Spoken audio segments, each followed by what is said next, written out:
السلام عليكم ورحمة الله. الحمد لله وحده والصلاة والسلام على من لا نبي بعده، أما بعد فأعوذ بالله من الشيطان الرجيم. بسم الله الرحمن الرحيم. وإذ تأذن ربك لئن شكرتم لأزيدنكم ولئن كفرتم إن عذابي لشديد.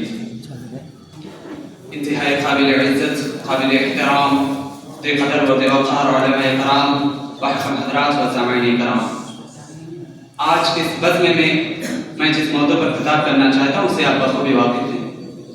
سامعین کرام، وجود انسانی دنیا کی رنگینیوں میں گم ہو کر رہ گیا ہے اور سماجی و معاشرتی رشتوں سے متعلق شرعی احکامات کو فراموش کیا جا رہا ہے.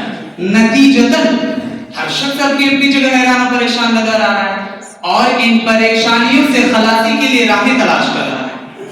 اور یہ بھی بڑی تکلیف دہ بات ہے کہ حضرت انسان جس قدر ان رنگینیوں سے نکلنے کی تبادو کر رہے ہیں، معاملہ الجھتا ہی جا رہا ہے، تدبیریں رائگاں جا رہی ہیں، راہیں مل نہیں رہی ہیں، زندگی اور روزی سے برکت ختم ہوتی جا رہی ہے. سوشل میڈیائی آلات و نظام کی بہتات کے باوجود رشتے ناطے قرابت داری ٹوٹتی جا رہی ہے. مسلمانوں پر 5 وقت نماز ادا کرنا محال ہوتا جا رہا ہے. آخر ایسا کیوں؟ یہ وہ اہم سوال ہے کہ جس کا تشفی بخش جواب ڈھونڈنے کی ہمیں سے ہر ایک کو سنجیدگی کے ساتھ بھرپور کوشش کرنی چاہیے. حضرات گرامی، گناہ کی 2 قسمیں ہیں، صغیرہ اور کبیرہ، اور انسانی زندگی پر گناہوں کی برے اثرات کا جائزہ لینے کے لیے سابقہ امتوں کی تاریخ کا مطالعہ کریں تو پتہ چلتا ہے کہ حضرت آدم علیہ السلام سے لے کر امت محمدیہ صلی اللہ علیہ وسلم تک جتنی قومیں آئیں ان کے برباد اور نابود ہونے کی وجہ ان کے معاصی اور سیئات تھی. قوم نوح کر کے آگ کی گئی، قوم عاد پر ایسی آندھی بھیجی گئی کہ جس نے ایک قدا اور فرد کو کھجور کے لمبے تنے کی طرح مردہ اور بے حس زمین پر ڈال دیا. قوم ثمود پر ایسی چیخ مسلط کی گئی کہ جس کی تیز آواز نے دل سینے پیٹ چیخ کر رکھ دیے. اور قوم لوط کی بستیوں کو اتنا اونچا اٹھایا گیا کہ فرشتوں نے ان بستیوں کی کتوں کی آوازیں سنی، پتھروں کی بارش ہوئی اور ایک فرد ہلاک کر دیا گیا. یہ گناہوں کے برے اثرات تھے جس کی وجہ سے یہ قوم صفاتی سے مٹا دی گئی. حضرات گرامی، یہ گناہوں کے ہی برے اثرات ہیں جن کی وجہ سے سختیاں، عذاب، مشقتیں، مصیبتیں مقدر بن جاتی ہیں. اللہ سبحانہ وتعالی نے ارشاد فرمایا: وَضَرَبَ اللَّهُ مَثَلًا قَرْيَةً كَانَتْ آمِنَةً مُطْمَئِنَّةً يَأْتِيهَا رِزْقُهَا رَغَدًا مِنْ كُلِّ مَكَانٍ فَكَفَرَتْ بِأَنْعُمِ اللَّهِ فَأَذَاقَهَا اللَّهُ لِبَاسَ الْجُوعِ وَالْخَوْفِ بِمَا كَانُوا يَصْنَعُونَ. اور حدیث مبارکہ میں بھی فَكَفَرَتْ بِأَنْعُمِ اللَّهِ کی طرف اشارہ ملتا ہے. جب کسی قوم میں برائی عام ہو جاتی ہے تو وہ قوم ہلاک کر دی جاتی ہے، رزق، رحمت، برکتیں چھن جاتی ہے، فساد عام ہو جاتا ہے، بیماریاں پھیلتی ہیں، دشمنوں کا خوف دلوں میں چھا جاتا ہے. یہ گناہوں کے ہی برے اثرات ہیں جو آج ہمارے معاشرے کے اندر دیکھی جا سکتی ہے. نبی صلی اللہ علیہ وسلم کا فرمان ہے، عبداللہ بن عمر بن خطاب رضی اللہ عنہ راوی حدیث ہے، فرماتے ہیں کہ جب قوم کھلم کھلا برائی کرے گی تو اللہ تعالیٰ کا عذاب نازل ہوگا.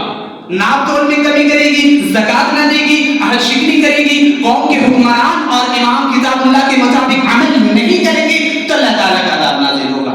بہوالا ابن ماجہ والطبرانی والحاکم، اور البانی نے اسے حسن کہا ہے. یہ کیا ہے؟ یہ فکفرت بیانوں میں اللہ ہے. مذکورہ 5 باتیں ہمارے ملک اور معاشرے کے اندر پائی جا رہی ہیں اور اس کے برے اثرات روز روشن کی طرح عیاں ہیں. سامعین کرام، اس میں شک نہیں کہ گناہوں کے خطرناک اثرات فرد و معاشرہ کی پوری زندگی پر مرتب ہوتے ہیں. گناہوں کی وجہ سے وجود انسانی میں فساد اور بگاڑ آ جاتا ہے. نبی صلی اللہ علیہ وسلم نے فرمایا: الا وان فی الجسد مضغۃ اذا صلحت صلح الجسد كله واذا فسدت فسد الجسد كله الا وهي القلب. علم سے محرومی اور ذہانت کا فقدان. جب امام شافعی، امام مالک، امام دار الہجرہ کے پاس طلب علم کے لیے آئے تو آپ نے ان کی ذہانت اور پختہ دماغی دیکھ کر بطور نصیحت فرمایا کہ انی اللہ قد القى على قلبك نورا فلا تطفئه بظلمة المعصیہ. گناہوں کی سبب برکت میں کمی. ان العبد لا يحرم الرزق بالذنب يصيبه. اسے مسند احمد نے روایت کیا ہے، صححہ ابن حبان والحاکم، اور ابو الفضل عراقی نے اسے حسن کہا ہے. نعمتوں کا زوال. اللہ سبحانہ وتعالی نے ارشاد فرمایا: وَإِذْ تَأَذَّنَ رَبُّكُمْ لَئِن شَكَرْتُمْ لَأَزِيدَنَّكُمْ وَلَئِن كَفَرْتُمْ إِنَّ عَذَابِي لَشَدِيدٌ. گناہوں کے برے اثرات میں سب سے مضر اور نقصان دہ اثر اس کو بیان کرنے کے بعد میں اپنی تقریر کا خاتمہ کرنا چاہوں گا کہ جب بندہ گناہ کرتا ہے تو فرشتے صالحین اور سب سے بڑی بات کہ اللہ سبحانہ و تعالیٰ خود اس سے بغض رکھتا ہے. فرمایا مسلم شریف کی روایت ہے وَإِذَا أَبْغَضَ عَبْدًا دَعَا جِبْرِيلُ فَيَقُولُ إِنِّي أُبْغِضُ فُلَانًا فَأَبْغِضُوهُ قَالَ فَيُبْغِضُهُ جِبْرِيلُ ثُمَّ يُنَادِي فِي أَهْلِ السَّمَاءِ إِنَّ اللَّهَ يُبْغِضُ فُلَانًا فَأَبْغِضُوهُ ثُمَّ تُوضَعُ لَهُ الْبَغْضَاءُ فِي الْأَرْضِ. اس میں آپ دیکھیں کہ ایک بندے کے گناہ کرنے کے سبب اللہ تعالیٰ اس سے بغض رکھتا ہے. یہ سے میں اپنی تقریر کا خاتمہ کرنا چاہتا ہوں.